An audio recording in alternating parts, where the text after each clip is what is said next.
Wrong. It's 2 puppets. Ha! Hello. Literally, it's 2 puppets today. How you doing, everyone? Nice to see you. We're doing it again, of course. First of all, since Indy's Keep is in the audience, we destroy Puppet. Well, it wouldn't be the first time, let me tell you. Here, let's go to the puppet cam. Give me a sec. I'm not ready for this. Oh, Blair, hello. I will be heading towards Indy's Keep soon. Hi, how you doing? This is the Greebly that finished yesterday. Can I come down now? I'm afraid of heights. There we go. So, as viewers of the previous build stream may remember, Indy's Keep was talking about how they have a spare 3D printer new in the box. And so we got to chatting, and we have worked out an arrangement whereby they will send me their spare 3D printer, and I will send them a Greebly. So this is the Greebly that will be flying towards Indy's Keep tomorrow morning. That's when I'm planning on going to the post office. So there we go. There's your Greebly. Fully functional Greebly. As you can see. There we go. We'll just put you there and you can silently scream throughout the entire stream. That's pretty good hair. Yeah, no, it's I had some extra feathers, so I put them on there because what else would you do with the feathers? I realized I didn't get any coffee before I started the stream. I'm feeling I slept okay, but I'm feeling kind of low energy. I should get some coffee. We're gonna chat. I don't know if I should. I'm gonna put up the Be Right Back screen. I know it's early for the Be Right Back screen. Yes, yeah. So there is that. People who listen to the upcoming podcast, Pixels and Puppets, we will be talking more about it then. It hasn't actually arrived yet. It should be here on Friday. Yeah, I know. If only we had a podcast. We will be talking more about the adventures in 3D printing on the podcast, but if you spot on my storage shelves, you can fill it with the puppet. I'm gonna go get some coffee because I need it today, so I'll be right back. I know it's early for the Be Right Back screen, but anyway, Scarlet can spam me with links in the meantime.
I told you you can spam with links. There you go. I got my coffee. I got the big glass today because I need it.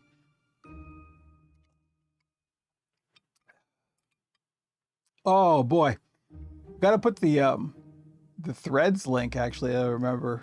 Yeah, I'm on Threads, and yes, I'm as enthused about it as I sound. It's just you got to do it. It's one of those things. I don't want to be, but I am. It got slightly better recently, but it's still a marketing fire hose, and that's all it is. Anyway, puppets, huh? So yeah, I'm all excited about the 3D printer. I gotta tell you, doing some research, and like I knew, I've known about it. Who hasn't known about 3D printing? But I followed the development of 3D printing since a long time ago. I mean, I used to, the old Tested podcast and stuff when they were all into it. And it's one of the reasons I've been avoiding it was because it's like, it's just not quite where I need it to be. It's not quite at the plug it in and it just works thing, but I couldn't pass up this. And it's almost at the stage now where I'm like, okay, you still got to do some work. You got to learn stuff. But as I'm always advocating for, that's a good thing. Like, you got a brain, you can use it. You can learn new things, even if they seem difficult, or even if it's going to take up your time or your mental energy. So, find us on Twitter. Click the X in the top right corner. Yeah. Yep. Yeah. I don't know. Where do you even start with that stuff? You don't. You just leave and never go back, like I did, for example. Let me tell you, life without what used to be known as Twitter, because it's only okay to dead name in one instance, and it's freaking Twitter. You listen to me, Elon? Of course you are. You're all into puppets. Anyway.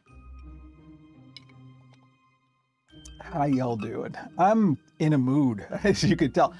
Everything's fine. Everything's good, actually. I'm in a bit of a hurry this week, but I'm not in that much of a hurry. I've got a lot to do, but I have it all well organized. So I think we're good. As long as today I can get done what I plan on doing, which is what this stream is all about. As you're about to see, it is 2 puppets at once.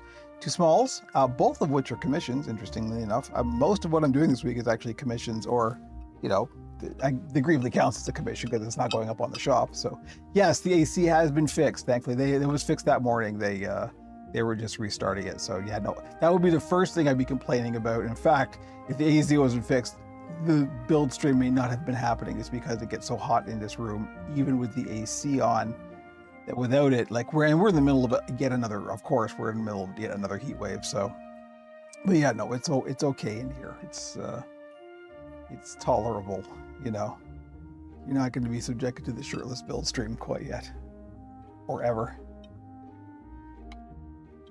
Nobody needs that. But yeah, so I've had the Greebly. I've got the internals of another Greebly sitting here, and the internals of 2 smalls. We're working on the 2 smalls today. We have the heat rain. Yeah, it's just like we got, there's heat warnings. Like that's what summer is now. Summer is just heat warning. Just don't go outside. It's just dangerous. Everything is dangerous. The weather wants to kill you all the time now. Welcome to the planet that we've made. We should probably not do that anymore.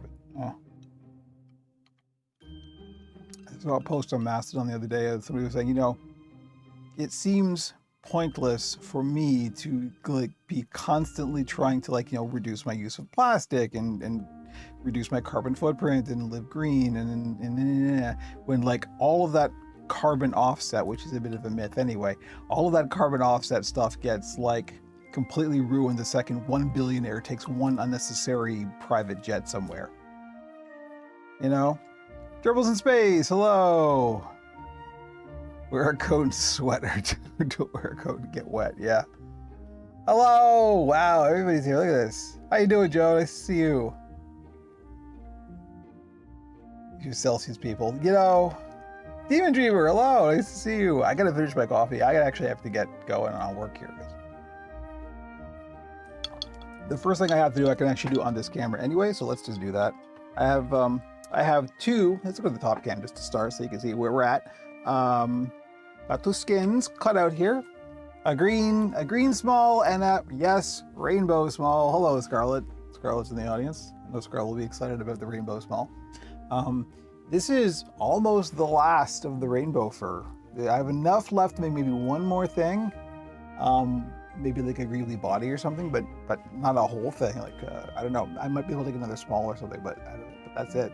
That's all the rainbow fur left, and it's all been the same bolt too ever since the very beginning. It's all been the same stuff, and this is it. So these are both commissions, so these aren't going up on the shop. This one's going to be fun. The green one's going to be a Frog Prince small. I don't know if I haven't actually opened these yet.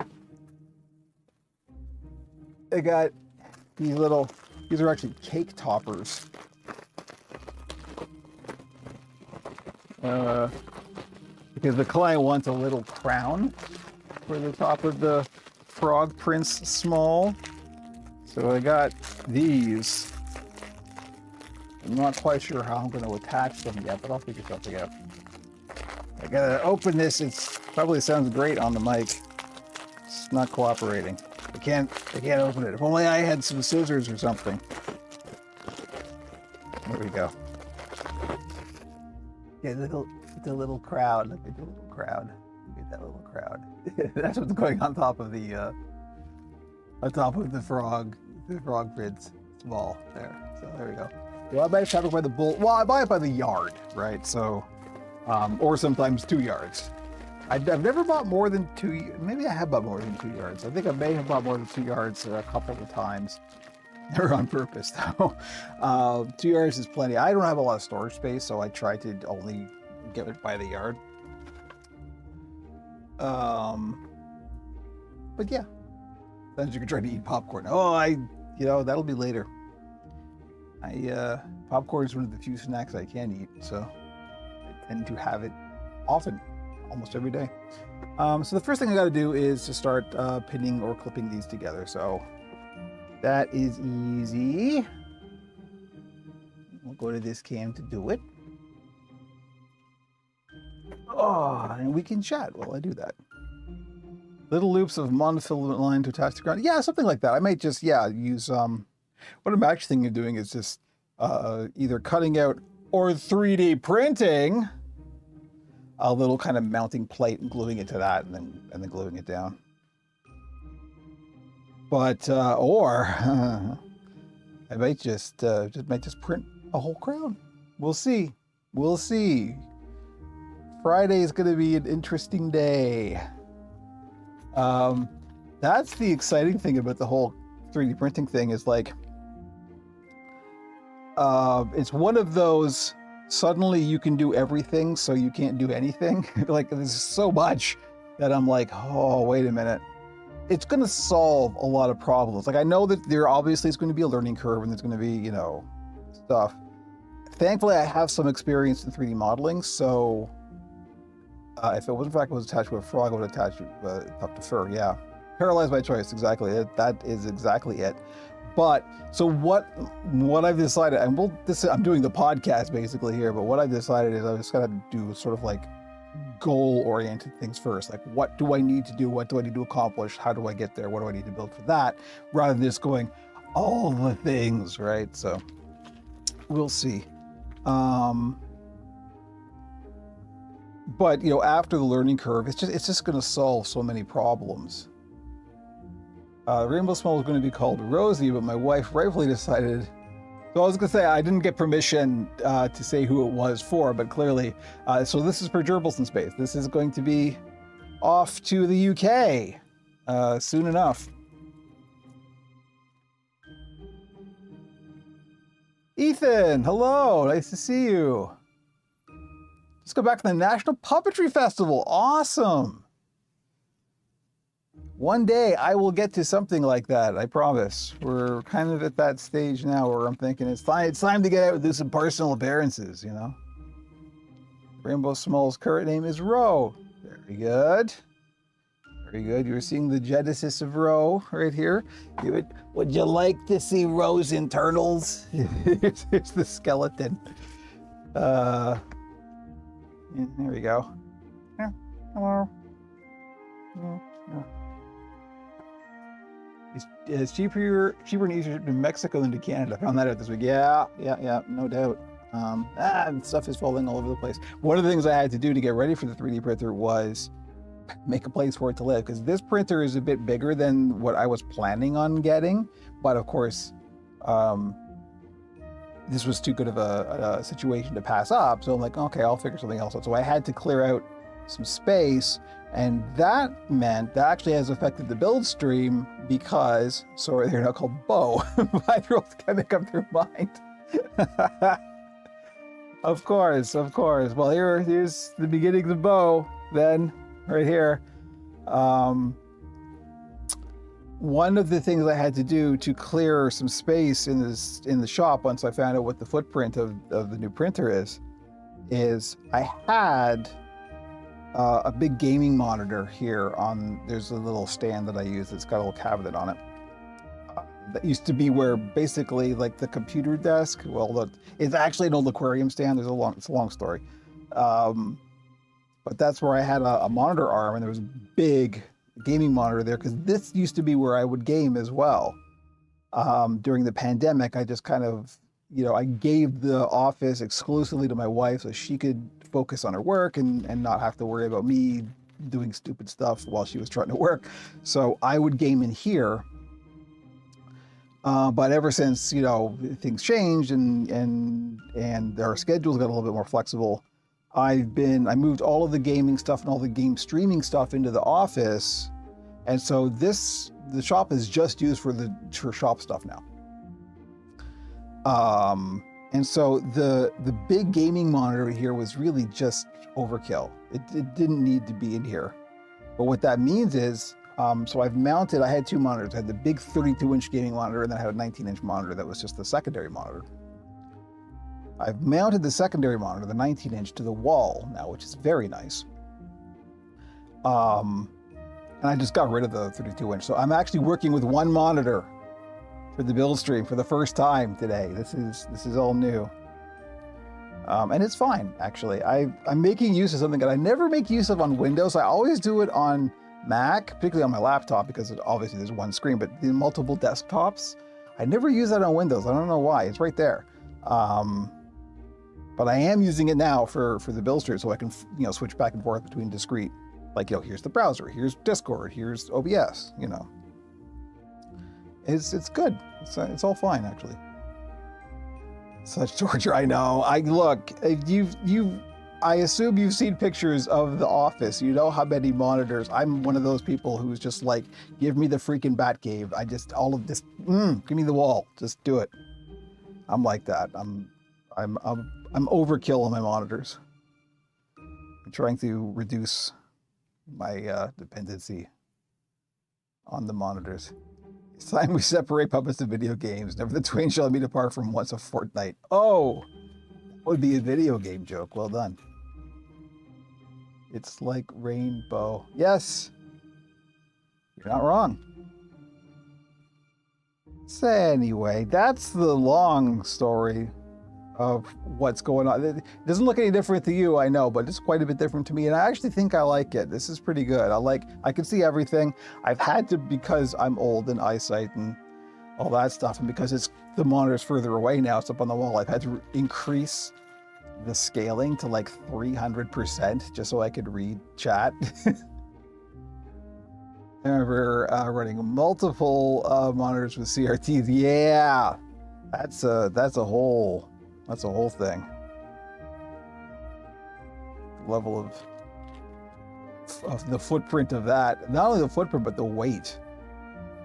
Look at that. There's a bobbin in the clip bag. How did that happen? Yeah, multiple CRTs just mean not turning the heat on in the winter. Yep.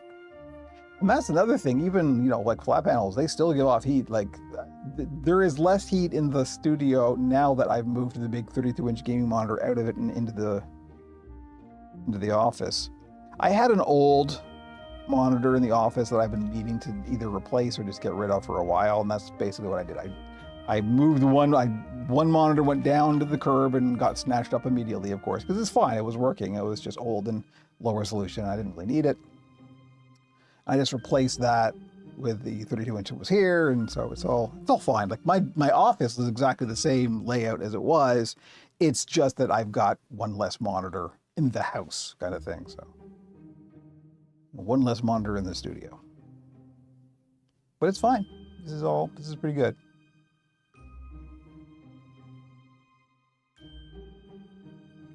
Someone just swept all the clips of the bag last night. Probably, yeah. I have no idea how that happened. The fun of hacking X11. Oh no, we're into the Linux talk. Look out. It's all over. Gizmo Town really is leaking. Just bobbins as far as the eye can see. I should have done this before the stream, but you know, hey, I'm actually organized. I should be able to get, my goal for the end of the week is to get both of these smalls done and another Greebly. I've got the internals of a Greebly done. I can do the externals of a Greebly in a day. So I've got today, tomorrow, and Friday. Although Friday might get interesting if the 3D printer shows up. I suspect we will be doing the podcast. I really just have to get a voice activated trigger for this, or a foot trigger or something. There we go, listen to the podcast. I'll probably be doing the podcast about the 3D printer with the 3D printer sitting there still in the box. That's what I anticipate. Gizmo Town keeps leaking. Yep. I mean, it's me. Of course Gizmo Town's gonna leak. Puppets are tech. It's true. Think you fixed it on the Discord. You can't. There's also some exciting stuff happening for the build stream on the music front. I will not divulge, I will not spill any secrets quite yet, but I'll tease a little bit here. There's something's happening on the music front and our music woes. Our music woes may be solved, but we will get into that later. I had a coworker 3D print me a headphone hanger that the desk clamp integrated in, so it has been so useful. Oh, look, that's I'm looking around going, I don't ever have to buy this again. I don't have to buy this ever again. I can just print, I can print everything. All of the things. What do you need? I'll print it. I have to buy some filament, actually. I haven't actually bought any filament for it. That's something you can get quite cheap on the Amazon, I'm sorry to say, but where else am I going to go, right? Like, that's what Amazon's done to us, is made us dependent on Amazon.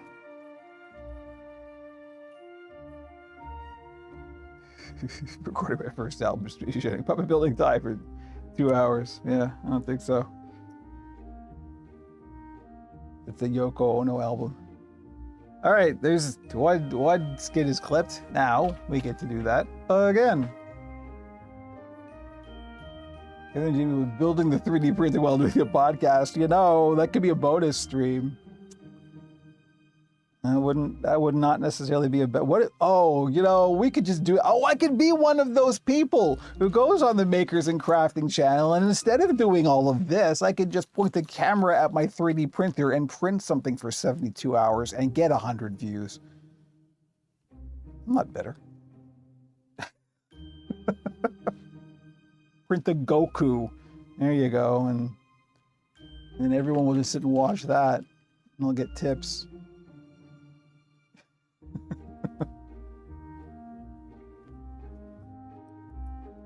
Amazon Basics filament is nice, but I've got to keep the humidity controlled because it goes funny if too humid. Wow, that's actually good to know for this room.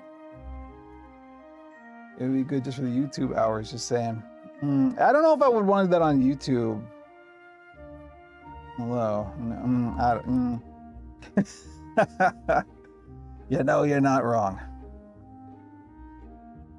Speaking of which, I really gotta arrange something. There is an API that I can look into to actually write something that will show a bar, you know, it's like, here's the number of watch hours. But we do need people to watch the archives on YouTube, specifically on YouTube, to get the watch hours up there.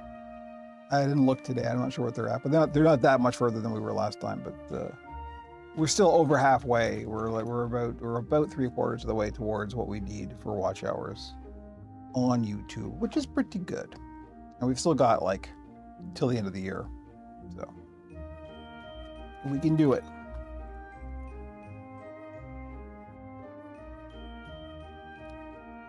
Just in the box. I brought it in the plastic silica packet, so not in use. Kept it fine. Good to know. Humidity control. But yeah, I've been thinking of all the things like, well, I mean, one of the problems it's going to solve, we will talk about this on the podcast, of course, so forgive me if you're going to hear this twice, but um, one of the problems it's going to solve for sure is not just about mechs and stuff like that, but like I used to get these safety eyes from Puppet Pelts, which you can't get anymore. Also, they became prohibitively expensive with, you know, shipping and duty and everything. That doesn't matter anymore. I can just print them. They're going to need to be sanded a little bit because, of course, it's a filament printer, so it's, you know, it's got the striations and you can see the strata of the layers and everything. But that's okay. A little bit of texture is good actually on an eye, so I'll just give it a light sand, smooth it down, and I can make any shape of eye I want. This is features like noses and stuff. I can just print a shell and then cover it in fleece, and it's just like sand a bit of heat and no one knows. Yeah, well, that's the thing, right? Like, so I've been looking at some videos specifically about the model that you're sending me, and it's pretty good actually. I mean, it's not the best, but I saw some like really quite decent prints that came out of that thing that was like, okay, no, I could work with this. Little Bondo can also fill in the print striations. Yeah, I've been looking at like people, just like stuff you can spray and then let it dry and then sand it down. I don't know if I even need to go that far. We'll see. You know, because like I say, a little bit of texture on the eye is actually kind of a good thing for how it reads on camera. So, you know, it might be fine with just a light sanding. I'm going to print the test boat. I probably have to. I'm probably obligated to print that little boat thing that everybody prints as their first test print. Actually, I saw somebody printed like, I don't know if this is a default thing or what, but there's like a cube like that you use for calibration that's got like, you know, it's basically it's a die. It's like little characters in it. Did the test cat. There's a test cat. I should probably do that one. So I don't know what should be my very first print. I think I'd probably do the calibration cube first to calibrate, and then would do the boat as the test first real print.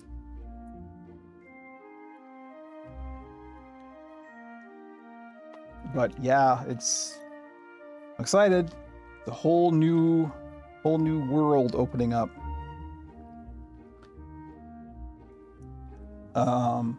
And like I said, not just for mechs. Companion cube from Portal, of course, naturally.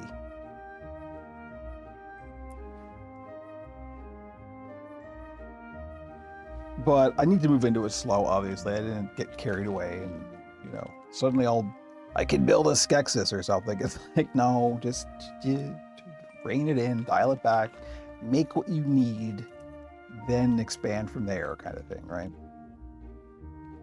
I also don't want to be printing a whole bunch of stuff just for the sake of printing it, right? That's just creating waste. I don't have room for stuff. I don't need more stuff, you know?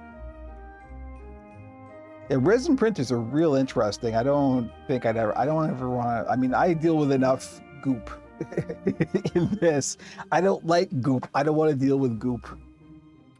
Either actual goop or the Gwyneth Paltrow kind. Heyo, topical. Okay, we're done. We can start sewing. Let's go to the top cam. I'm gonna start with the green just because it doesn't, obviously the color of thread doesn't matter for this one. So I'm gonna get the green thread and we'll get the machine out and we will do it. Not the oozing eye though. You know, so doing, I'm not really into ventriloquist dummies for a couple of reasons. I actually don't like them. I think they're not good creepy. I don't know. I'm just not into ventriloquist dummies. But things like rod puppets, you know, that's a whole interesting area. But what I'm thinking is things like, there are simple mechs that I know how to make, but it's like I wouldn't make them. You know what? I go in the wrong camera for this. The shoulder cam. Wow, is that grainy? What's going on with the shoulder cam? That's not great. Let's do a different camera. Let's do the close-up cam, and I'll see if I can get a better angle on it this time. Hang on, give me a sec. Give me a sec. So we don't want shaky cam.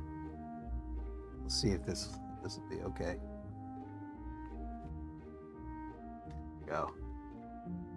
Maybe this will be all right. You can enjoy this angle of my shirt.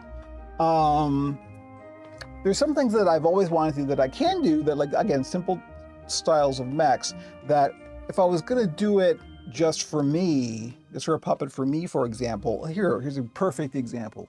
We're switching around cameras like mad here.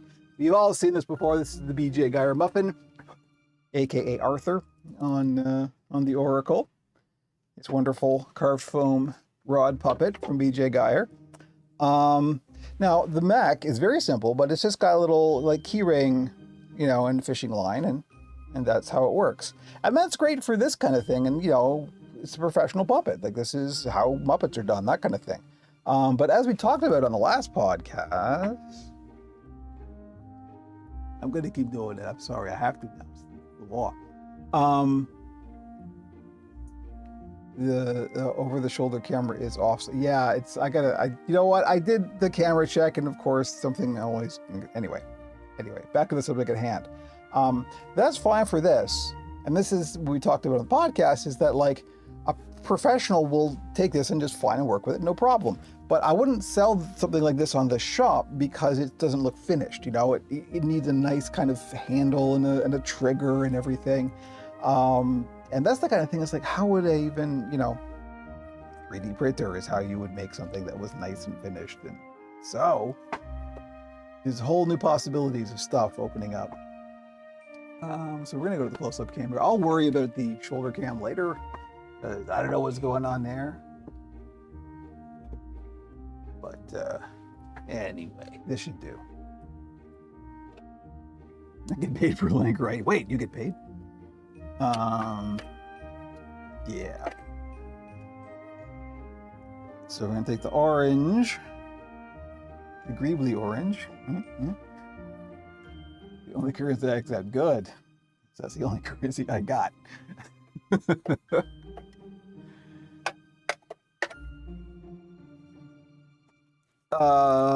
Green. We need some vaguely Kermitish green.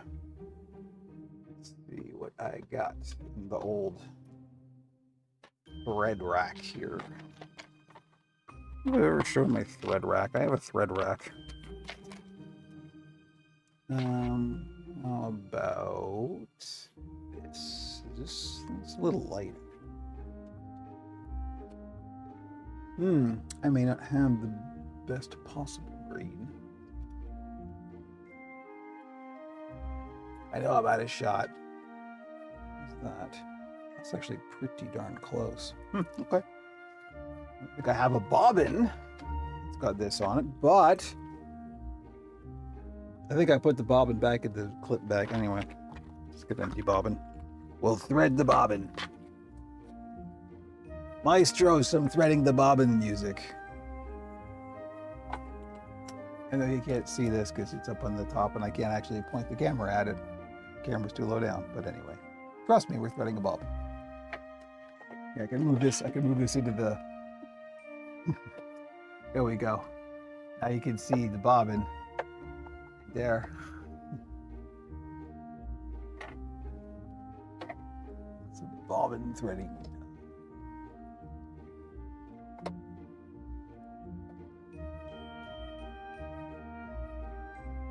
I'm dillying and dallying a little too much today, but that's all right. I'm not going to worry. My workload got slightly less intense than I thought it was going to, so I'm not going to sweat it. We're just going to go with the flow.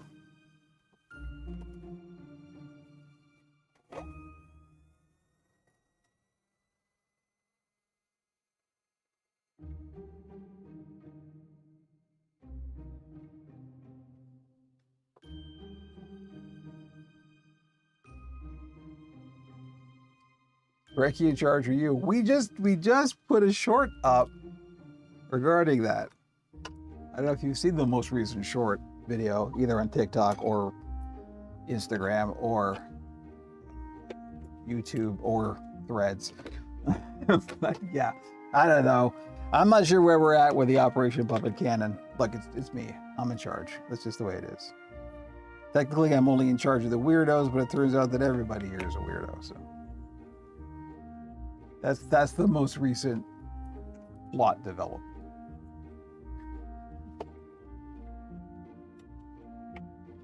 Stay weird, kids.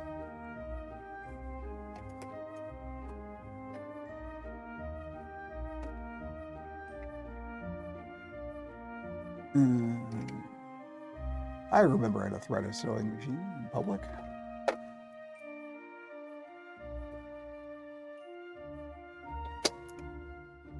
I gotta move this a little closer to me. It's a little far away. Pardon me. Move this out from the top cam a little bit. That's actually not a bad view. I think, yeah, you know what? That's even a better camera angle. Just because I do need to get in front of here, but you can still see stuff. Okay, good, cool. That works.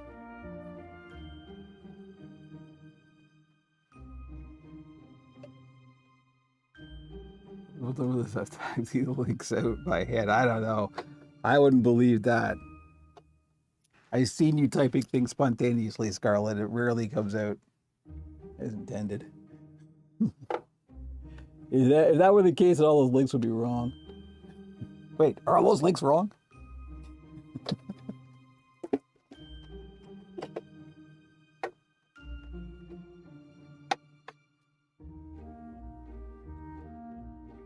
All right, here we go. Put the little stopper thing on there. We're all weirdos. Oh yeah, all of us. All of us puppet people, right, Joe? Okay. Do the green one first. And I'm gonna go from this side so we can lock the mouth in pretty good.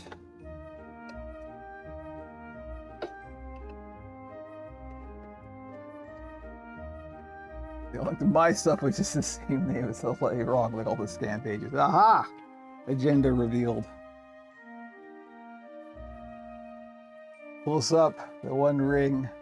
Just to get warned during podcast into the tree. Yeah, there it is. There it is. You know, yeah, I'm not invisible. I got to send it into the shop. I got to send it to Mordor for service because it's not working. I'm still visible. Little Lord of the Rings humor for you.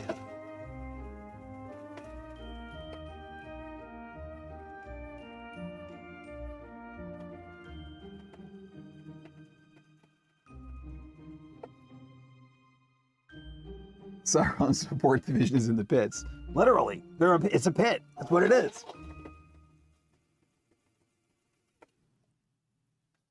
Spawning pits.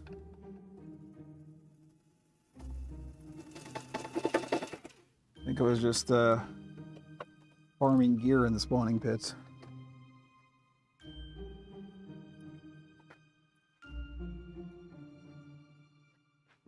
A bunch of Uruk-hai shouting at you. You could have walked there. I don't care what Boromir says.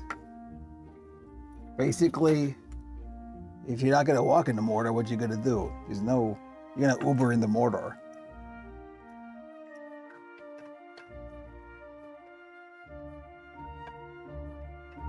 Ride share with an Uruk-hai. Actually, you wouldn't ride share with an Uruk-hai because Uruk-hai are from Saruman, from Isengard. You know, it's these little details. Sauron, the big eye thingy.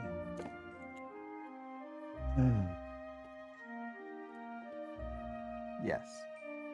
Now, Tolkien didn't do us any favors by naming one bad guy Sauron and the other bad guy Saruman, did he? Did you? J-R-R-R-R-R-R. All the trees in Mordor.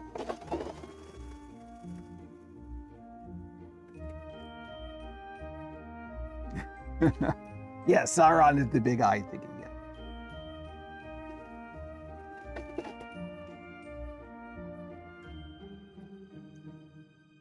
We need infrastructure.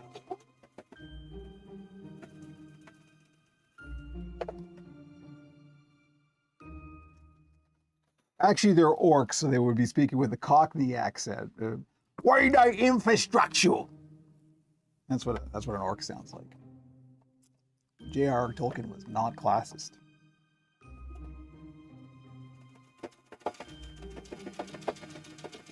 He's getting political about Lord of the Rings again. Somebody stop him.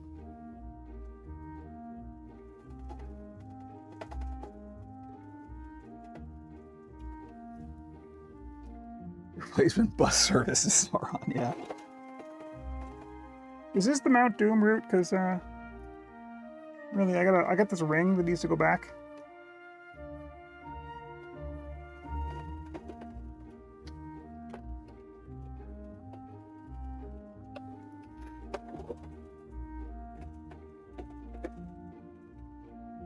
We're making a whole new show right here. You know that, right?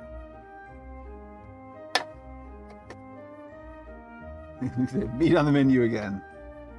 Meat's back on the menu, boys.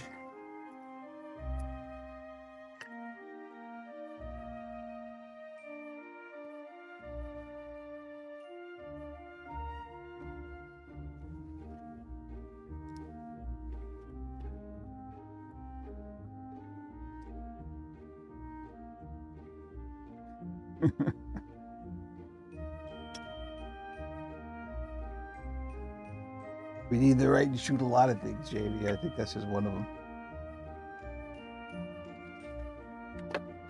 But with puppets, am I right?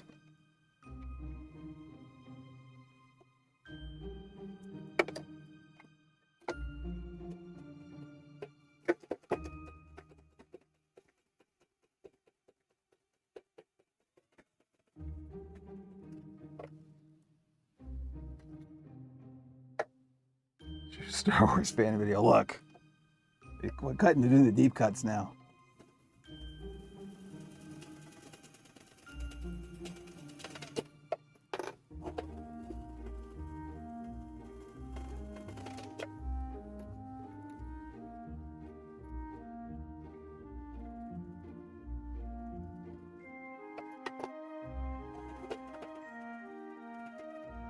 My Star Wars fan video was so long ago, even before Jamie and I had met.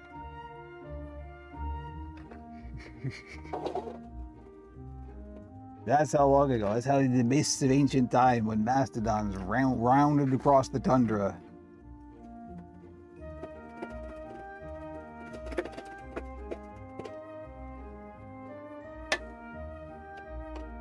Oh. Broken the Oracle has.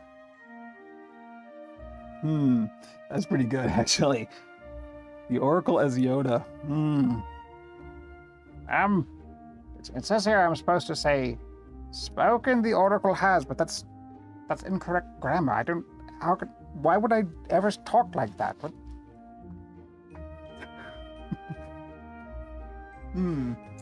Not bad. Hey, it's Tom from the Creature Works Studio. I've still got that on a hotkey. How you doing, Tom? Nice to see you. What making puppets, you know? I can't stop. I don't know why. So I'm just going to use the same green thread for the rainbow stuff because obviously it doesn't matter. Yeah. Talking about making the Oracle into Yoda, and I'm kind of into it.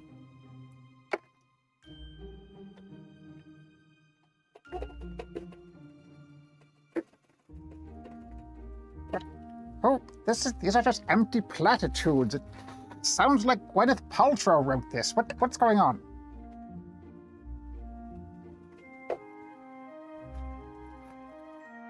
Yes, Tom, the new nose. This is how you can tell puppet builders, right? The new nose. I saw that too. Good nose. Good nose on that puppet there, Tom.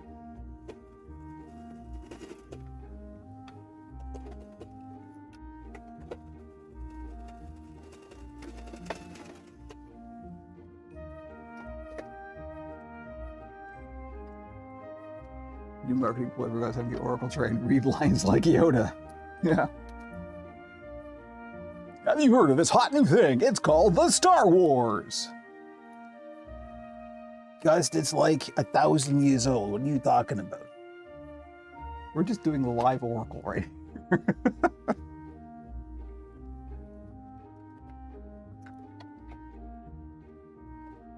That is kind of how I write scripts, by the way. That is, you just witnessed it. These makers put Danger Honey in what looks like hair dye in a mixing bottle. Do you think those are safe enough to keep in a living space?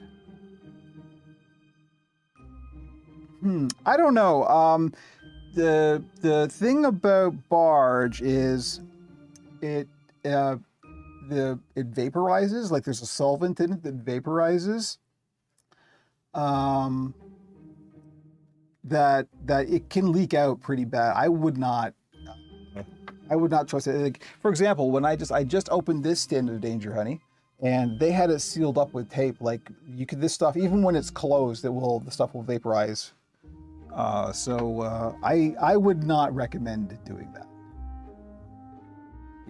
Yeah, exactly. Thank you, Indiskeep. Yeah, I would not say that would be safe to keep in a living space, without adequate ventilation. My advice would be no.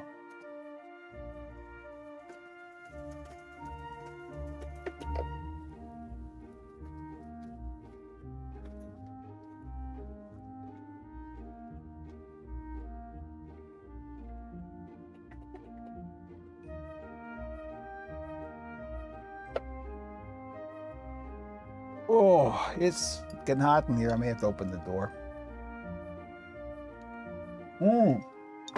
If you live with a bird, yeah, definitely no. Birds are very sensitive, as you know, to that sort of thing. Hard no in that case.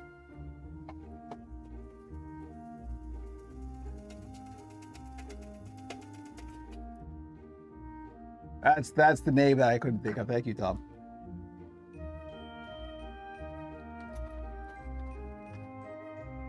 You heard of the canary in the coal mine thing? You'd be making a pretty dangerous coal mine.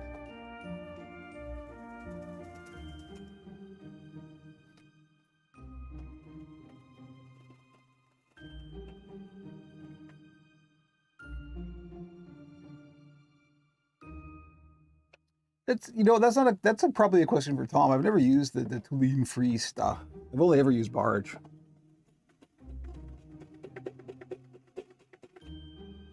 I don't know if barge makes a Tulane free version.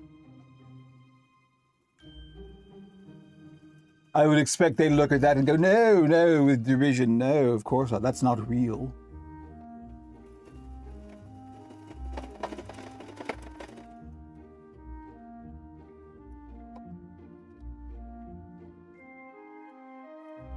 I just bumped the camera. I'm sorry if I did. I think I may have just bumped the camera.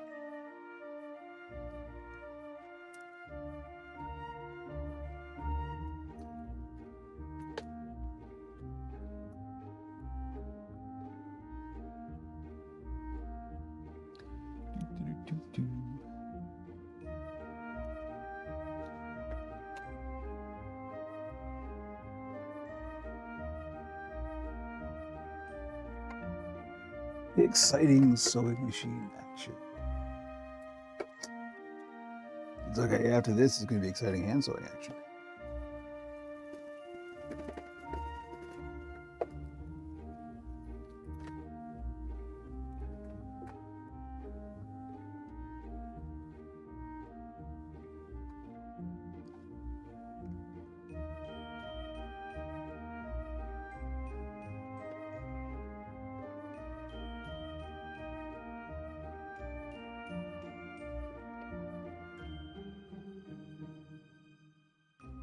The small cameraman is now demanding to speak to HR. Good news, we don't have HR.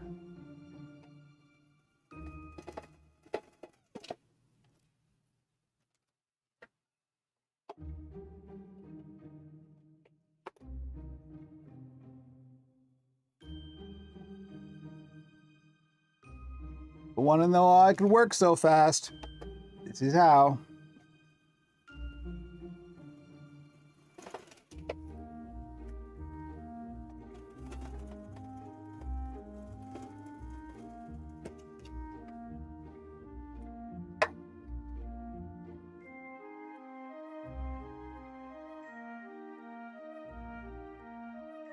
All right, so now we've got there. Since this is fur, I don't usually do the side darts on the machine just because darts on the machine are I get a bit wonky. I personally am not good at it, but since it's fur, it doesn't matter. You'll never notice the wonkiness because of fur. So I am going to do the darts on the machine, which means I have to pin, or clip in this case. So we'll go back to this camera. Oh. Are you a small cameraman who's been in a camera-based accident that was a puppet builder's fault? Call the law firm of Gus and Gus.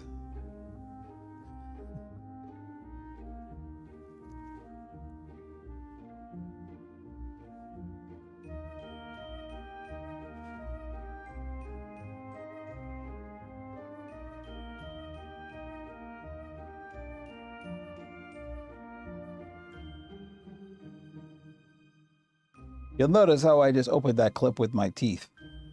I do stuff like that all the time, and then I wonder why I've got like fur in my mouth. It's unconscious.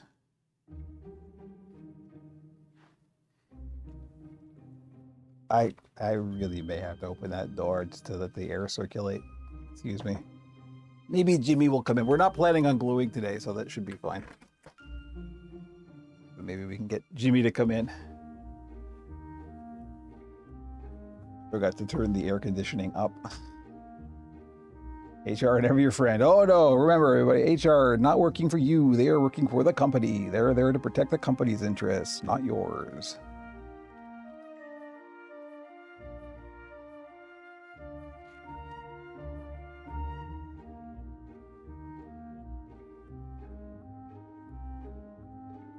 No danger, honey. Again, you know, I try to get all of my gluing done early in the even though we've got central air, like I said, it still gets hot in this room in particular, and I try to not have the window open so the humidity stays outside, right? So I try to get all of that done way early in the morning before it gets like stupid hot, just so I don't have to have the window open later in the day.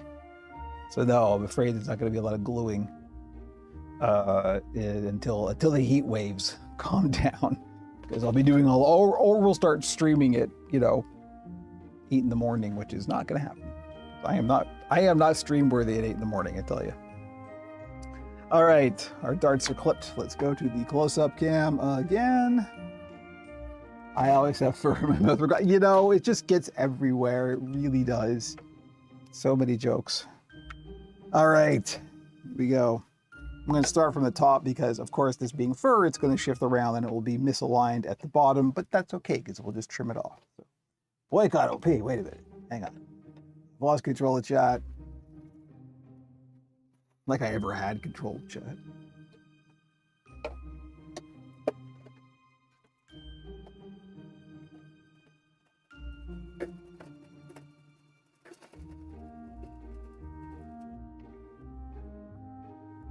I published from Amazon instead. Yeah, you go ahead and do that. Enjoy your weird chef.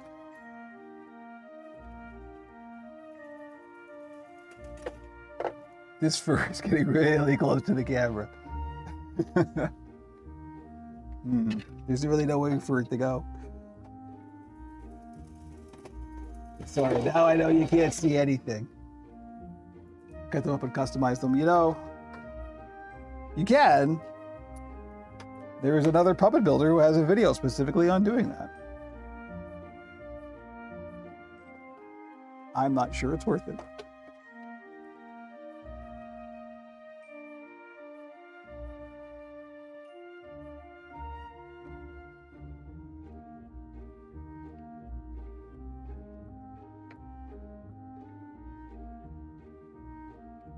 You see the tested video where Rick Lyon, or even Rick's pulling for his mouth while working on Adam's puppet. Oh yeah, that Rick Lyons video is legendary. Love it. Also, Rick, as a bald man, let me tell you, the comb over thing is not working. Don't do it. For me to you, Rick, because I know you're going to watch this. Right? I'm being bold. I don't know what's going on today. My mouth is working faster than my brain. I apologize ahead of time to everybody for anything.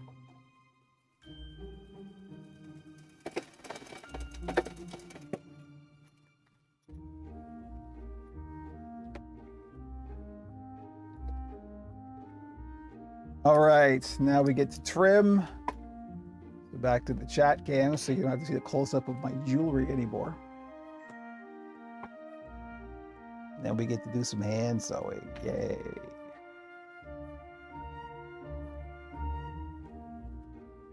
Oh, look, no shade on anyone who's like, you know, they just want a starter puppet and they don't want to invest, you know, hundreds of dollars. Absolutely, for sure.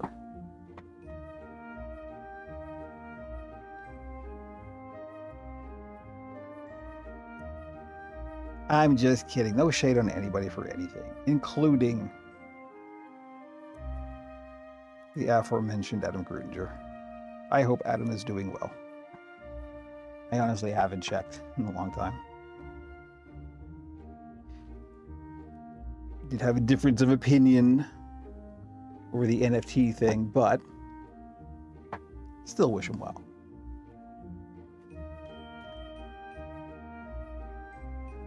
The incorrect special needs puppet with a pencil. Yeah, with Jeffy, I think. When I first got into this, I kept finding like people who were building, you know, Jeffy replicas on Etsy. And I was like, oh, please, not this. I'm a little bit afraid. I know that one of these that's coming up untested is some Puppet Up, for, you know, Brian Henson's thing that he's doing, the adult puppetry thing. Oh, it's, you know, I know some people enjoy it. Bless you. You know, fill your boots. Go ahead, enjoy it. It's not my thing.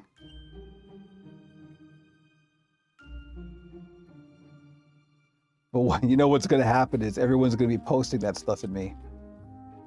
And I'm just going to have to go, I'm not, yeah, cool, thank you. You know, that's it. Oh, no worries. I know I'd like to be having lunch right now too. I don't know why I picked this time slot. Why did I pick this time slot? Probably because a lot of people are available.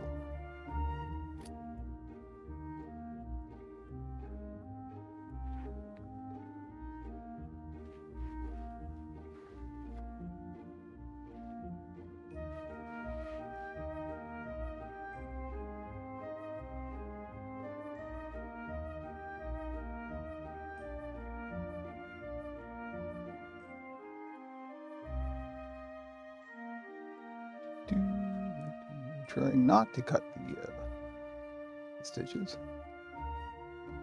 That's my pro tip. Don't cut the stitches. This is why you come to this stream. I get 2 requests for Jeffy puppets. I point out to the OG builder. The OG builder say, ask her. Nice, well done.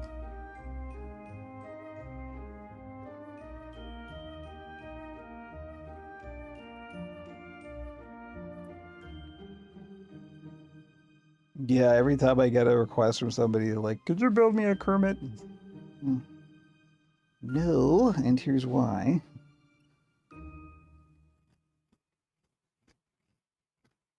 Yeah, but I saw a Kermit on Etsy. Of course you did. Good luck with that.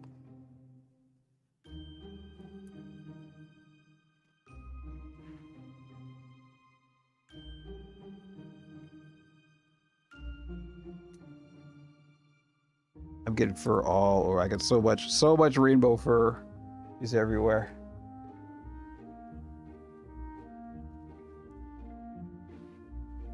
All right, there we go. So this one's trimmed, and then where did I put that? Oh, there it is. I do have to hand sew these darts, so maybe we'll do that next.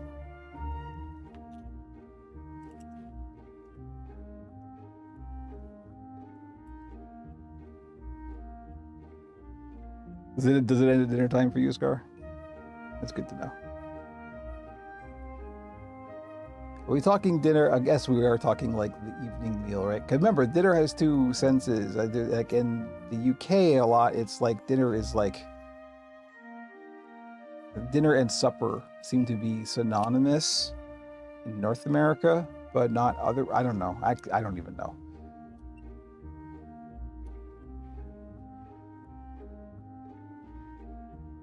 In my head, dinner and supper are the evening meal. They're the same thing.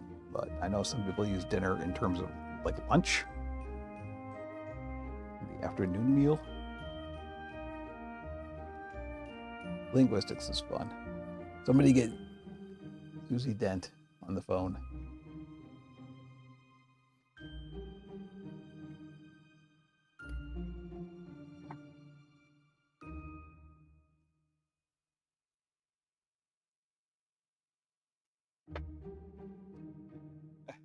National Fiber Tech. Okay, yeah. Here's the NFTs, huh? You know how I feel about that. Oh, wait, National Fiber Tech. That's right. That's who got puppet pelts. Oh, I did not know they did the first supply for like Chewbacca and Where the Wild Thing. Wow, that's pretty cool, actually. Last time I looked at puppet pelts, they hadn't done much with it. I hope that changes. I hope we get some good fur then. Like, yo, if that's what you do that then. You know?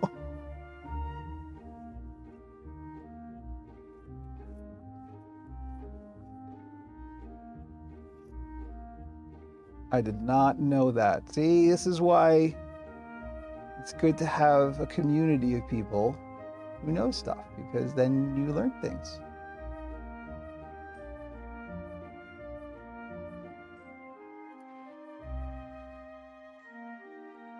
I bet it is. Yeah, I think I remember BJ Geyer talking about that. Aren't they the ones that do the stretch fur? That's like insanely expensive, but of course it's stretchy fur, so you know you really want that sometimes.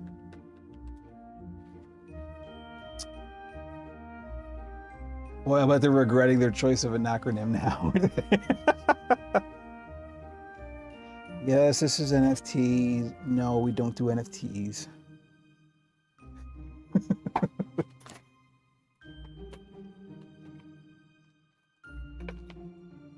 I think they supply Hacker T Dog. Oh, yeah.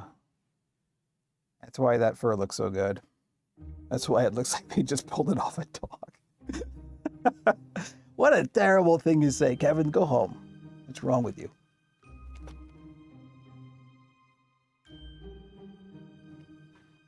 I'm in a mood. I have no idea why.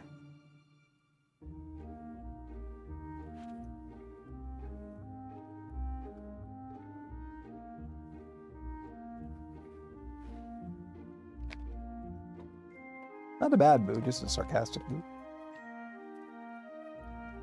Fine, 12 to 30 inch fur. Yeah, oh, no doubt.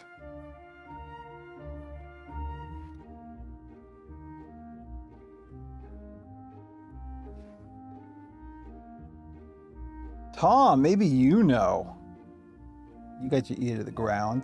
What's going on with the fleece apocalypse? It's still, I checked George's stage this morning and they're still on back order for the white Nyla fleece.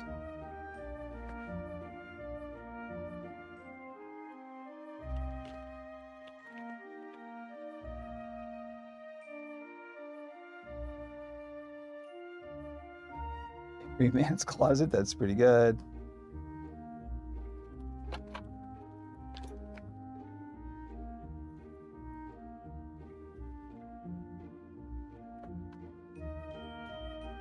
All right, time for some hand sewing. So we could chat a lot more. I can chat now online if you want. Mate, I'm in the middle of streaming. Come on. I can't chat. I got a hand sewing to do. Yeah, it's a whole thing going on. We'll talk later, Tom. I promise. I know I've been saying that for a week, but we will.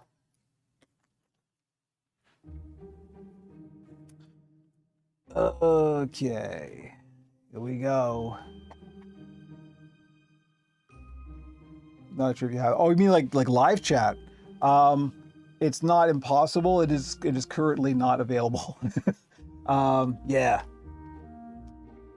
I'll be. You know, we'll prep for it sometime. We'll actually do that. We'll get you to call in live. It is doable. It's just not doable at this specific moment, just because I've got some stuff in flux. So.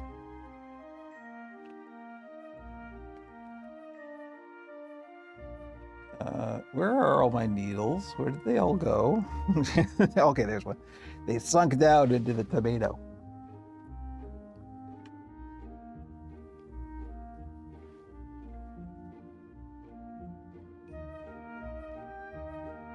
Yeah, that'll be cool. We'll get Tom on as a live caller at some point. We'll make arrangements.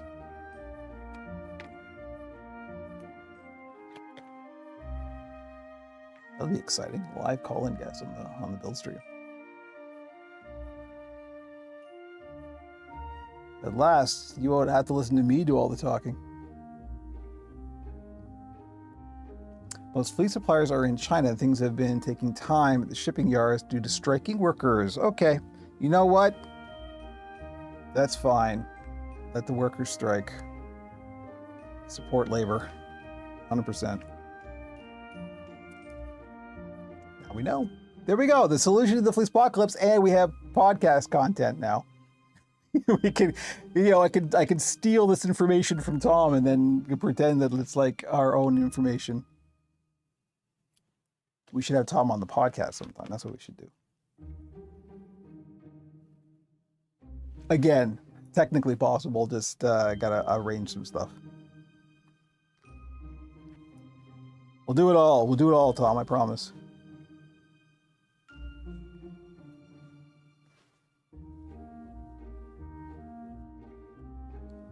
The problem for me is, of course, as you all know, my to-do list is 1 billion miles long. So that's what Andrew and I postulated in the last podcast. Yeah.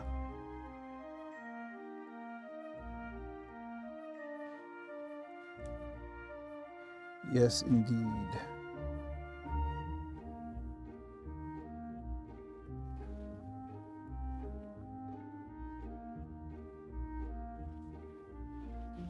So, how y'all doing?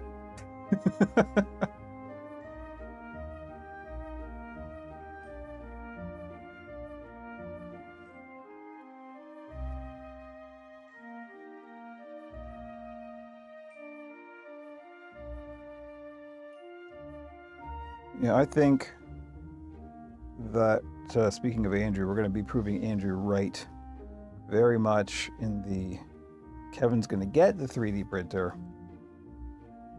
and start using it and then go, why didn't I do this years ago? Right? Like, why have I been avoiding this? Me, the tech guy, why have I been avoiding this? It solves way more problems than it causes.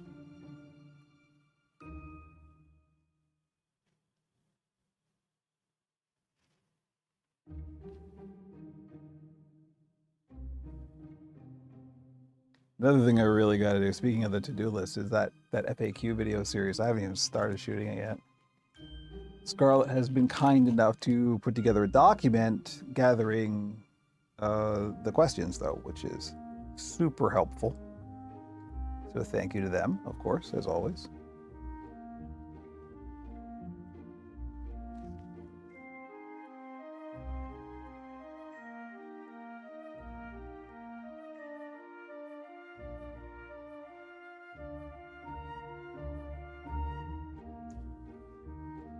If you didn't want to watch the guy hand, so you shouldn't have come to the puppet building stream. That's all I'm saying.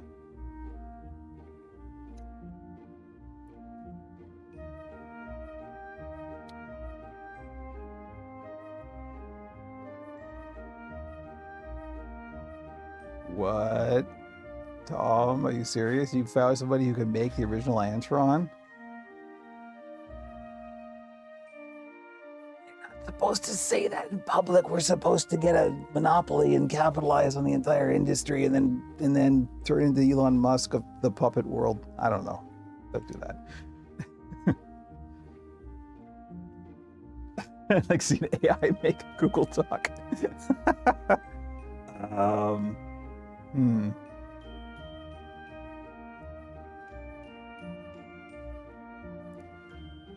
Save this stuff, Tom. This is all stuff we will talk about on the podcast. And everybody will listen to our podcast. and will make tens of dollars.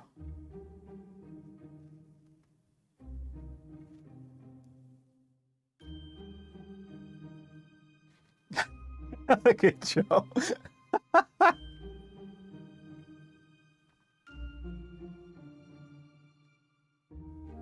Oh goodness, Puppet Chaos, a big bird replica, huh? That's like literally one of the most difficult and expensive things you could ever even consider trying.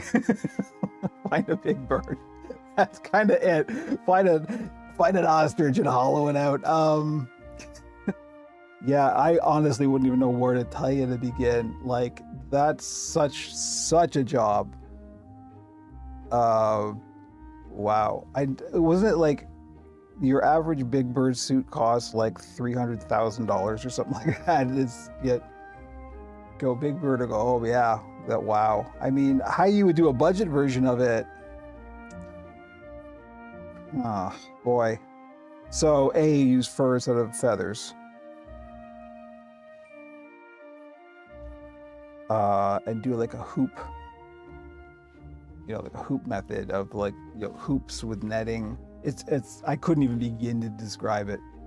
Turkey feathers is what the real thing's made out of. One clone Carol Smitty. Wow.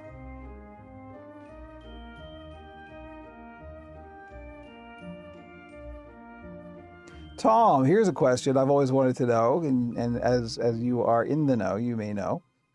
Is it true that those Fisher-Price Kermit dolls that they made in the 70s or 80s, of which I, of course, had one, that was the same Antron stock as the original Kermits were made out of?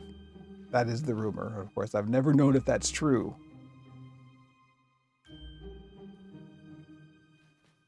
I would like it to be true because it means I had something that had the same fleece as the actual Kermit.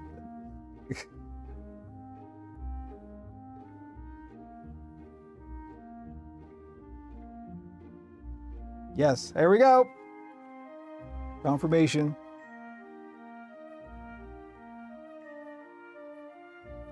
I mean, those still come up on eBay every now and then. They're not cheap, but you could technically still buy.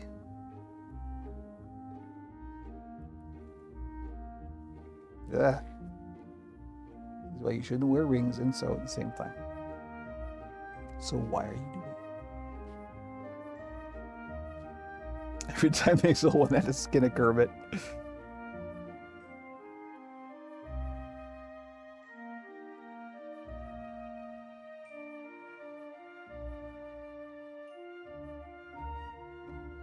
Where are we at for time? Okay. Well, 15 isn't bad because this is kind of it for the rest of the stream. All I got now is hand sewing, so. I have 2 and they are made from the OG fleece. Wow. That's very cool.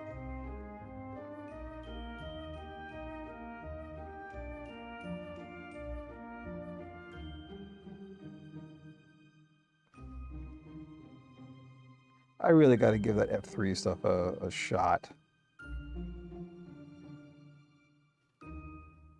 I mean, I know you have to dye it yourself, which is a bit of a pain. And that's, it's also kind of counter to my business model, which is more and more becoming an issue. I may just have to change my business model.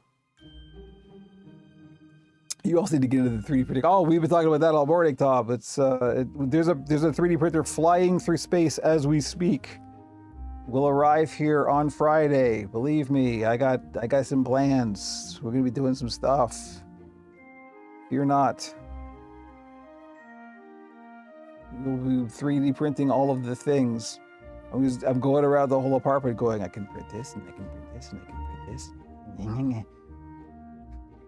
I will never have to buy another command hook to hang something on the wall ever again.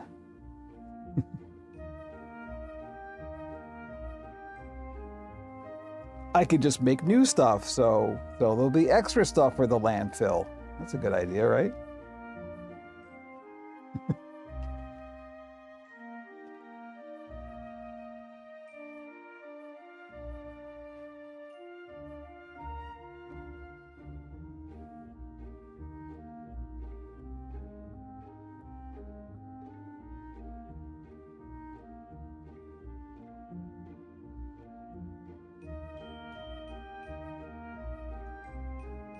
Here's a question, Tom. So it's been literally decades since I did any 3D modeling. Last time I was doing it, I was still using Lightwave 3D. Yes, I know Blender, but, or I know of Blender. I tried to use Blender once back when it was new, and let me tell you, nope. You'll spend tons on 3D parts and filament and more parts. Yeah, no doubt. Do you design and do like original, like new stuff for your 3D printer, or do you just download stuff from like, Thingiverse or something? And if so, what software would you recommend? Because I'm looking at several packages for actually, designing new objects. I don't have a lot of need for anything very complex, so something like a full-on, 3D package would be a little bit overkill. There's that thing that Autodesk does that I can't remember what it's called. It's like a SketchUp thing. It's like a free version of SketchUp that looks to be pretty good. Also free, so that's also good. That might get me at least started. Because all I want to do is things like eye shells and triggers and just some very simple things that aren't very complex shapes. So.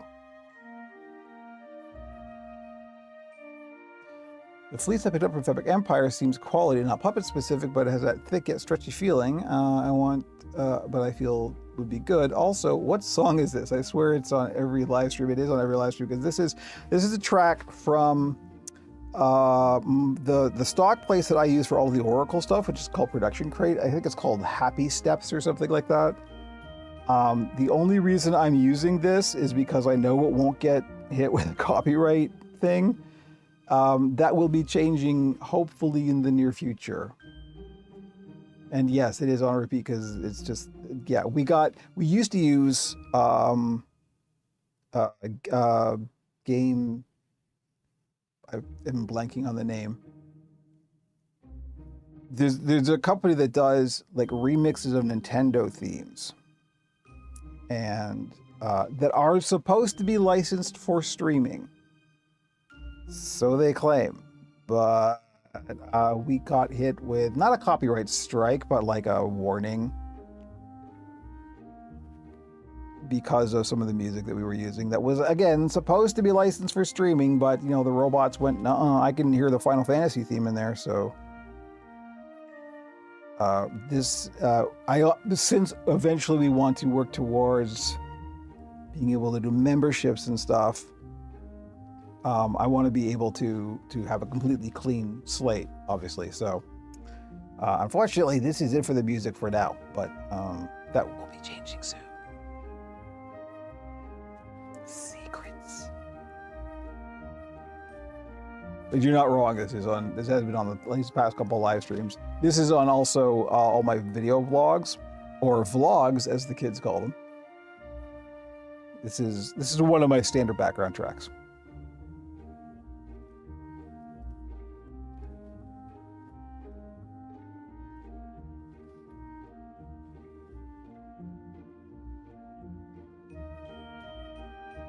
The only reason I can use this is because I do pay for a yearly license to use the stock from Production Crate, so.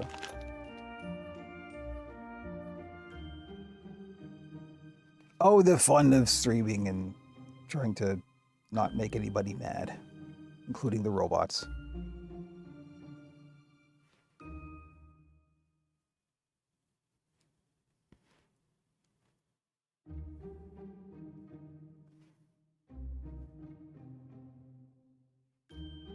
So toxic. Well, I didn't find out about it until last night, Scarlett. So we'll talk about it in Frankie's office. I don't want to announce anything until it's all done. Yeah, there's some exciting stuff happening on the music front.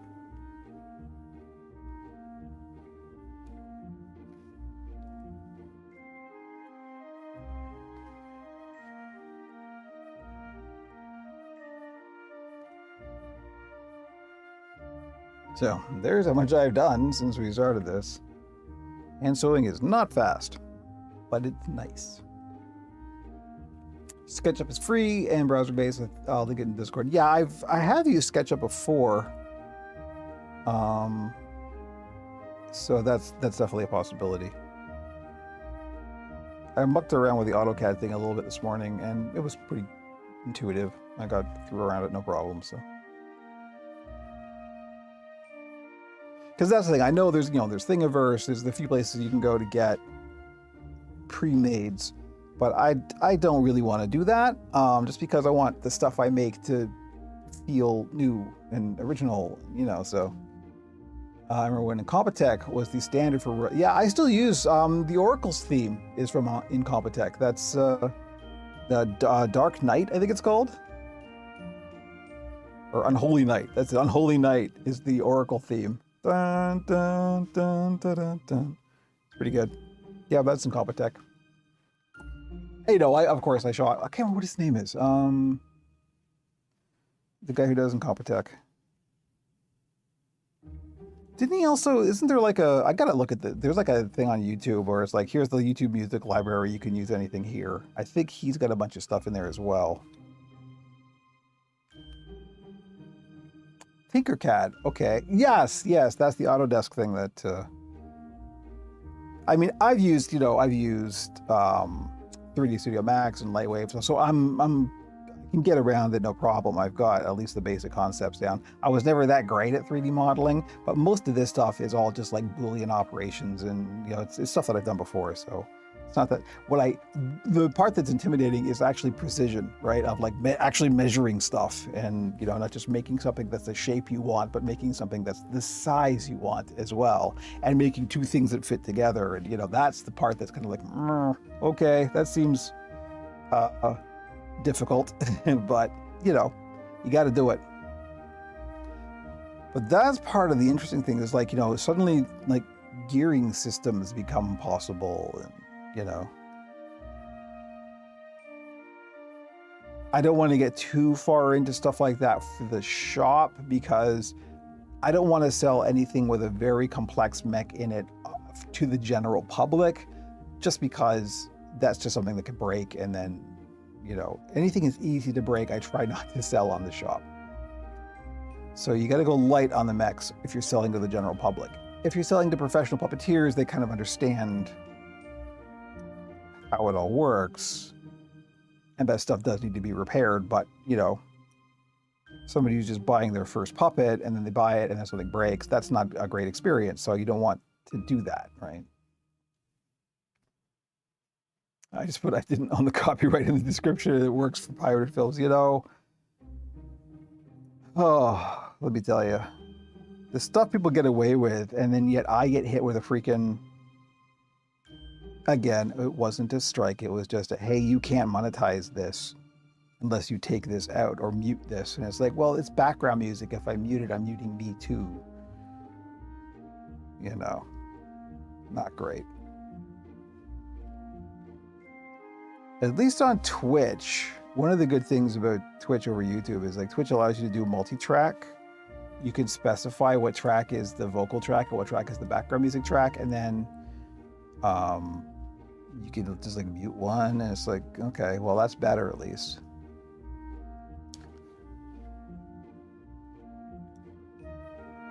You're buying their 8th. Yeah, well, you've already got a slightly experimental mech there, Scarlett. I hope it's holding up. You let me know if it's not. I haven't made another one like that. You've got the only one that's like that. I just looked at the background. I haven't drank my coffee. Look at this. The ice is melted and I haven't drank my coffee. This is why I'm losing energy. It's because I'm modeling for latex puppets. I don't, what is it, Axtel or something that does like the latex? I just don't like how they look, to be honest. I'm just not into that. If you're doing something for a film that it's appropriate and everything, yeah, of course. But just, you see what I do. I do Muppety things, right? That's just what I love. So it's still there and intact. Okay, good to know. Thank you, Scarlett. That's encouraging.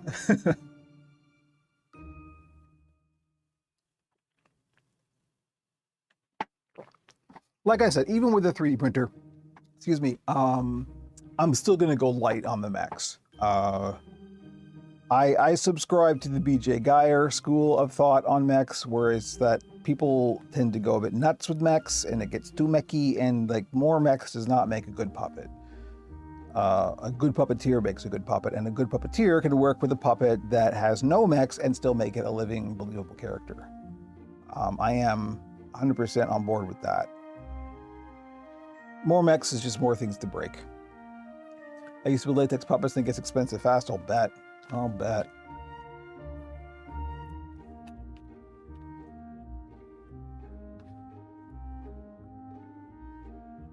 And you can make some really great, neat-looking things. It's just not what I do. It's just not my thing, right? I still try and stay within my wheelhouse.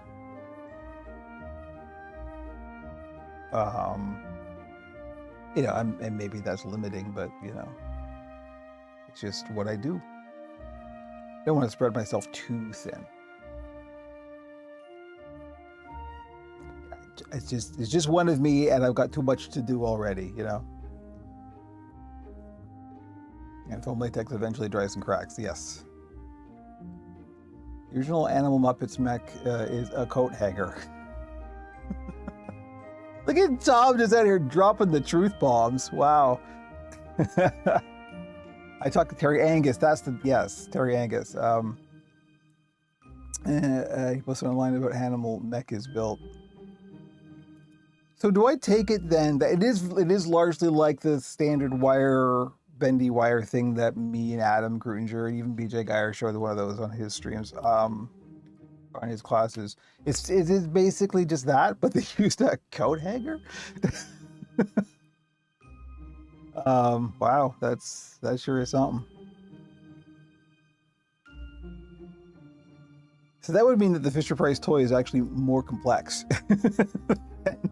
than the actual animal, which is hilarious. And falls in line with what we were talking about, how like toys have to be more, you know, resilient. I made a Venmo video about it 10 years ago. Interesting. You should dig that up again, Tom.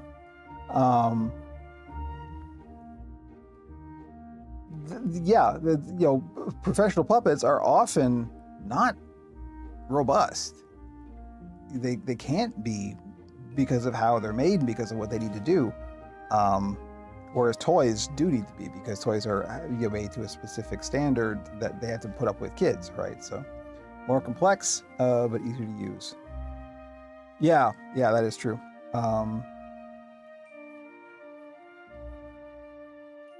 I did look for the pictures of the teardown that somebody did once of that Fisher-Price animal toy. I could only find a little tiny low-res version of it from Pinterest, of course. You know, one of the things that has infected the internet. So it wasn't real clear. I mean, I had one. I've used it extensively. I remember exactly what it feels like.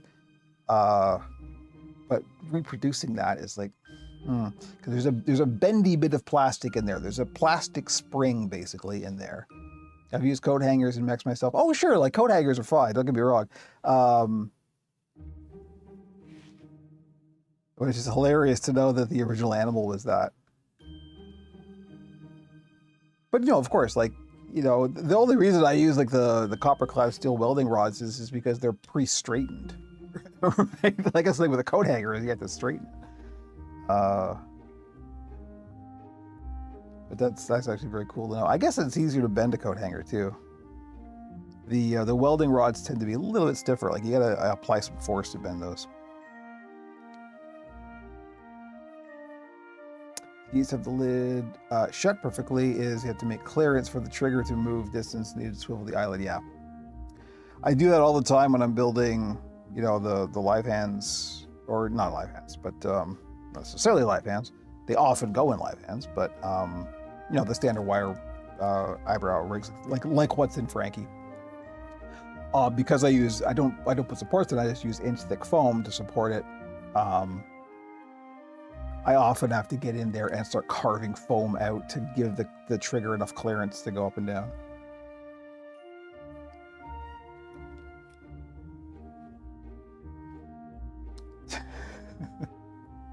Search Terry Angus iMech for the first photos of how animal was made. Oh, good call. Thank you, Tom.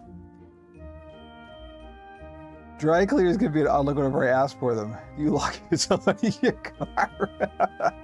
Yep. Hey, look, I am a complete advocate for upcycling stuff, like, you know, particularly plastic. Like, look around your house. You got lots of plastic that will be better off in a puppet than in a landfill, as I often say. So yeah, absolutely. Use the coat hangers for sure.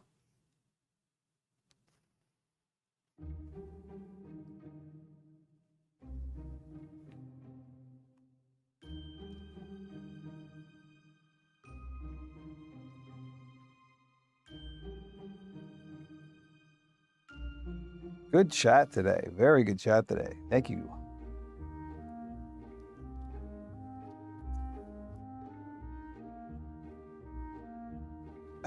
We advocate for breaking into cars.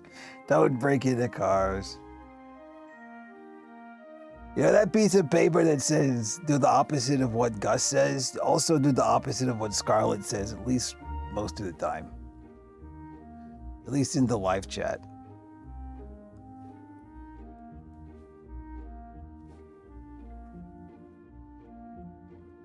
You would be surprised how basic everything is. No, I actually would not be surprised. That's the thing. It's like, I keep telling people, you know, they're not. But it's what we were talking about, right? The professional puppets, you know. Oh, one of the things that I just reminded me, because we're very slowly working our way through Muppets Mayhem, and there's a great shot in the one we just watched. I'm not sure which number it is. Well, Animal's got his eyes closed. And there's a long lingering shot of him with his eyes closed and his head down. So you can really see exactly how the eyelids put together and how like there's feathers and then there's fur in front of the feather. You can really see how it's layered. It's, I'm like, oh, just screen cap that. Let me just pour over that and you know, detail it.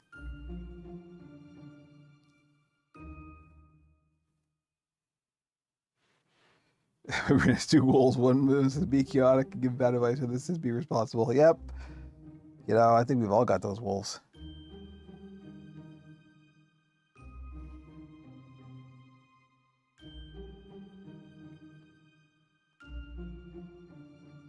I don't know. Are you trying to post a link or something, Ballpark Ship? Because I don't see anything, but I'm watching the restream chat, so I may not see stuff. I've only got one monitor, so that's all I can do right now. Oops. I just hooked the microphone. Don't do that.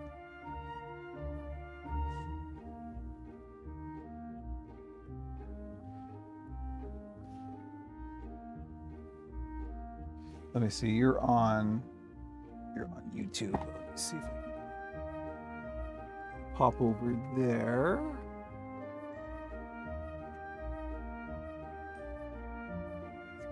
Put up a new desktop. I hope I'm still streaming. I should be. Go to my own channel. Hope that this doesn't have audio on. We'll mute that immediately.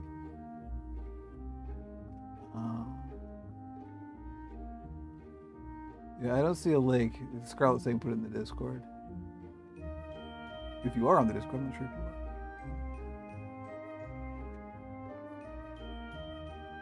Right, hopefully I'm still streaming. Let me know if I'm still streaming. It gets weird when you have to switch between desktops, right? So you can't post links on YouTube. Yeah, that may in fact be it. Which honestly makes sense. I wonder if I can turn, because I know on Twitch you can, this is like an option. You can say, yes, allow people to post links if you want. Thank you, Scarlett. Working with a single monitor means I have to like switch back and forth, and so sometimes I just can't see something that I normally would.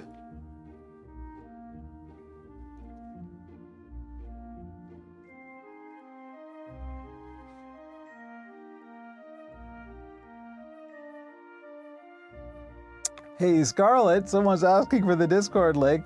Shoot Tom the Discord link, would you please?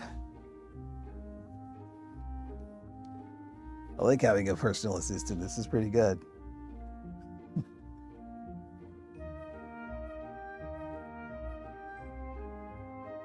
Uh-oh.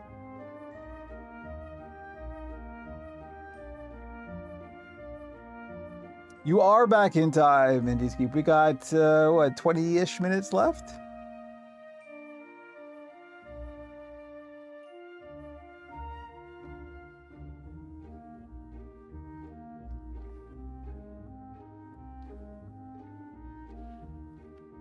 Yeah. No, you got 20 minutes of me hand sewing left. Exciting, huh? Look, we got some great chat going on today. I don't care if it's hand sewing. This is gold. Thank you, Tom.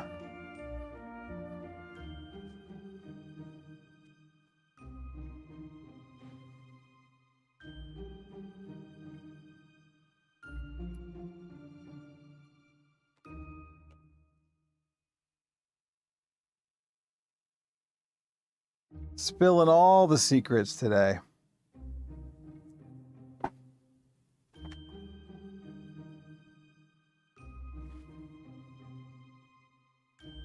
But yes, I am. It's going to be quite a weekend because we are recording the podcast in theory on Friday. That's the current working. Probably going to happen on Friday. And let me tell you, little behind the scenes thing. We record in the evening, and of course, as you may know, we have a couple of cocktails. And I cannot sleep. I am incapable of sleeping in. It's just not physically possible for me to sleep in. So I'm up late, I'm up early, had a couple drinks. So the day after the podcast is usually like I'm up editing in the morning. Takes a couple hours to edit the podcast and get, the graphics done and everything, and post on the socials and all that stuff. And the rest of that day just does not exist. It is just to be in a haze, in a fugue state.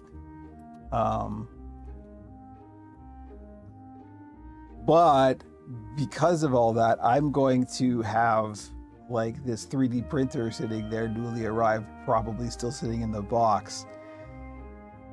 It's gonna be what a dichotomy that's gonna be. Oh, we got a link. Where's my mouse? Let's see.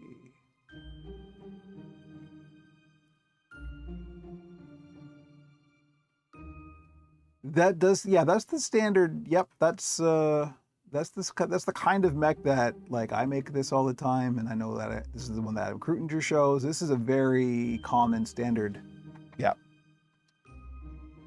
On Discord, I posted the Terry Angus photo. I'm Smarty Pants Higgins in Discord. Smarty Pants Higgins. All right. It's all good.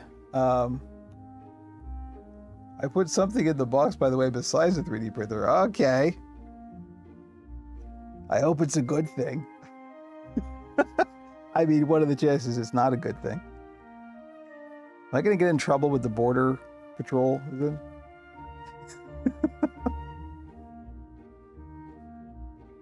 You can't do that in Canada, I'm sorry.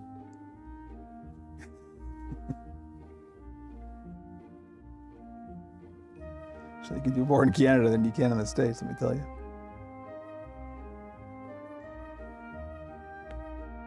I can't remember off the top of my head. Indieskeep, I am Operation Puppet community member. Indieskeep has traded for this particular Greebly right here. I don't know if you got a link or something. I can't remember what it's called. Something Pro. That's all I can remember.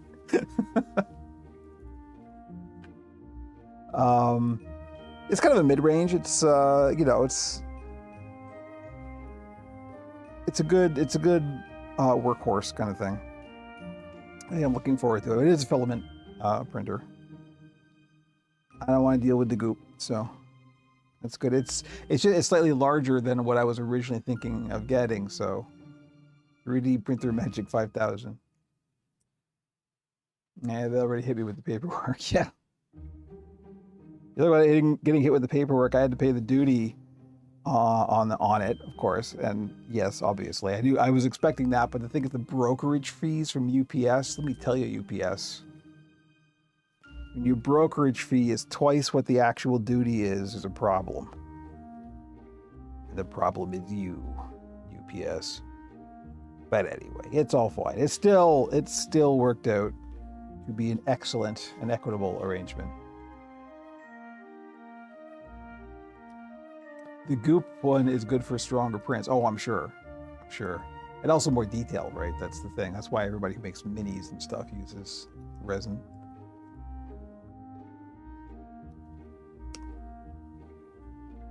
Here's 3D printing in Canada here in Hamilton. Okay.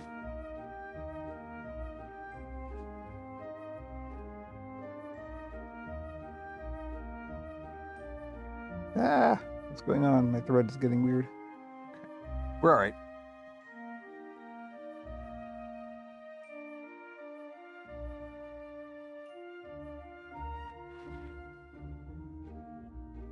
I suspect,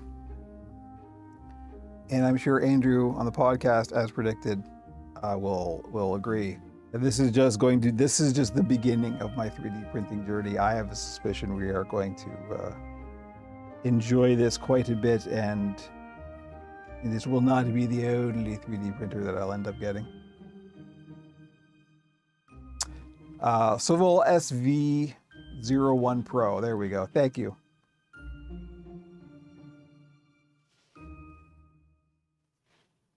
Yeah, I did watch some reviews and stuff, and yeah, it's it's not perfect, obviously, but show me one that is.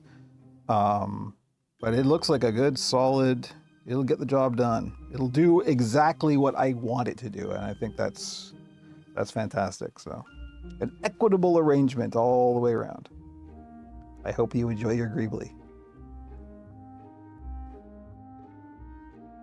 I will be walking over to the post office tomorrow morning because it is so freaking hot right now that no way am I going outside, but I'll package it up this afternoon and get it all ready.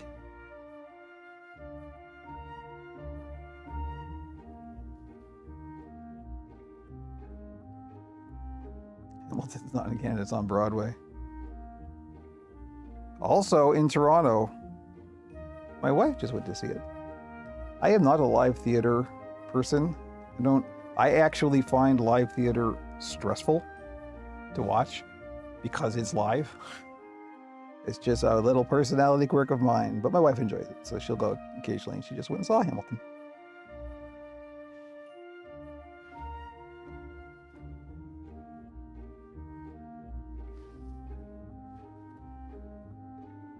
Just remember to clean your machine. I mean, that's just life advice, right?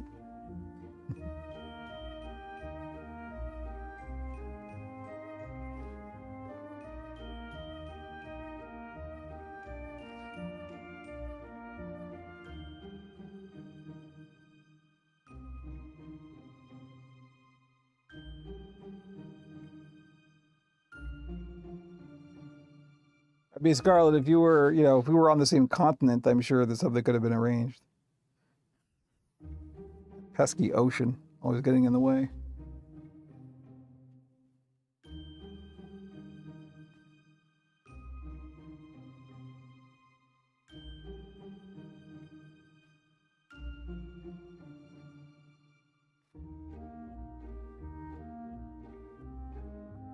Yeah, I find live theater stressful, and yet I live stream. I have a Creel T5 Plus. I bought a huge one for helmets, but it takes days to print the helmet, and you have to constantly watch it, so I haven't printed anything big. Yeah, that's the other thing, right? I mean, it's great, but it's not fast. But that's okay. That's always why, like, the reason I've spent so long not having one is just because the reliability factor and the maintenance and the fiddliness and the tweaking and the all of the things that go with it. It's still not a plug it in, turn it on, and it works situation, right? So For what we need for any printer will do. Yes. Exactly. But like, I'm thinking of printing of like, things like a whole bunch of eye shells of different, shapes and stuff. Like that's the kind of thing that's perfect. And it will do a good job with that kind of thing. And I could just turn it on at night, let it print, and then wake up in the morning and walk into the studio, and either I'll have a sheet full of eyes or a sheet full of plastic spaghetti, but we'll see.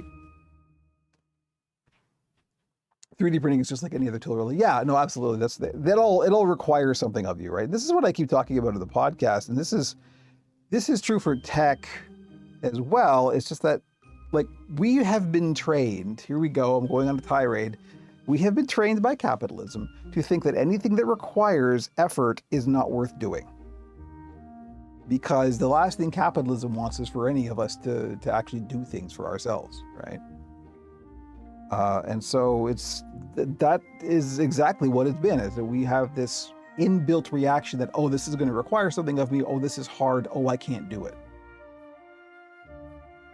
We can do stuff. You can build things, you can make things, you can learn things, you can, like, all that stuff. So I need to take my own advice and actually embrace it, right? That's the thing. I've been a bit of a hypocrite in that I haven't taken my own advice with the 3D printing thing. I should have got into it years ago and I haven't. So listen to Kevin talk about puppets and video games with two other guys. Thank you. There we go. We're getting the link spam because it's getting near the end. Look at that. We got 10 minutes left. 10 minutes of exciting hand sewing action.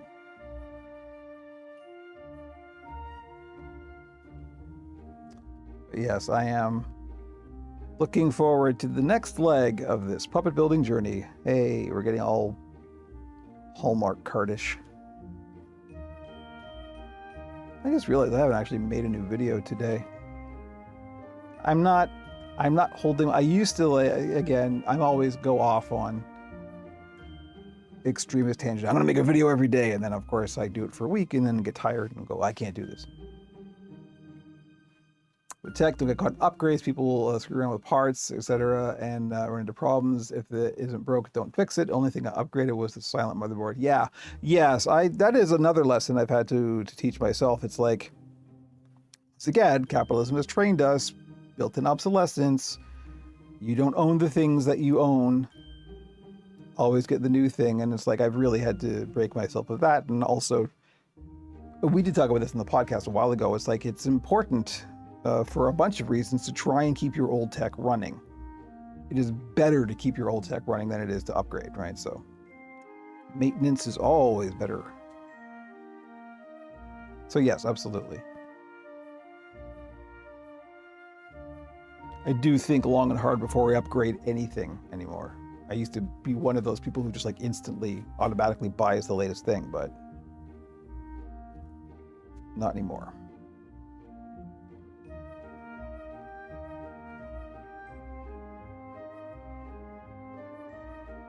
One thing upgraded on my 3D printers has been the beds, switching to something easier to get parts off of. Yeah, and I watched, like I said, I watched some videos on the one that I'm getting, and that flexible plate that's on the print bed seems pretty good. I also like that it's textured, because that means that the surface that you're going to be printing on, I believe, again, I have no experience, so this is what I'm assuming, is that, let's say if you print a solid something on that when you pull it off, that surface will also be textured, and that'll be good for gluing onto, because you want a bumpily textured surface. So. Mine came with a clasp bit. I love it. Nice. If it ain't broke, buy a new one. Apple. Yeah, that's been the hardest thing, because I like my Apple stuff. Y'all know me, but I am proud to say this is an iPhone 13. And I haven't been tempted to upgrade. This is still fine. Hey, look, branding. And I have no interest in my next iPhone, and it will be an iPhone just because I prefer iOS, but my next iPhone will have a USB-C port, or it won't. And I won't have a new iPhone, because that's my qualifications for the next iPhone. Has to be the one with this USB-C port. Screw this lightning cable nonsense. It's garbage. Anyway.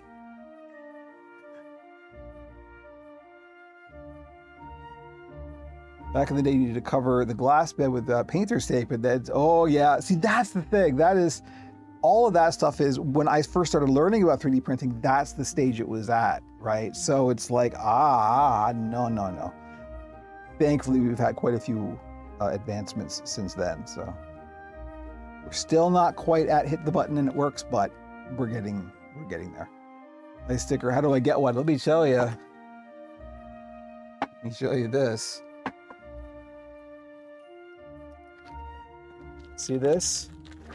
This is all that are left. This stack used to be like this. This is it. And then I got to order some more, and they ain't cheap. So, yeah. I guess that's good because these go out. At least one, sometimes more than one, go out every time I sell a puppet. So I guess that's a good metric of how many puppets have I sold, right?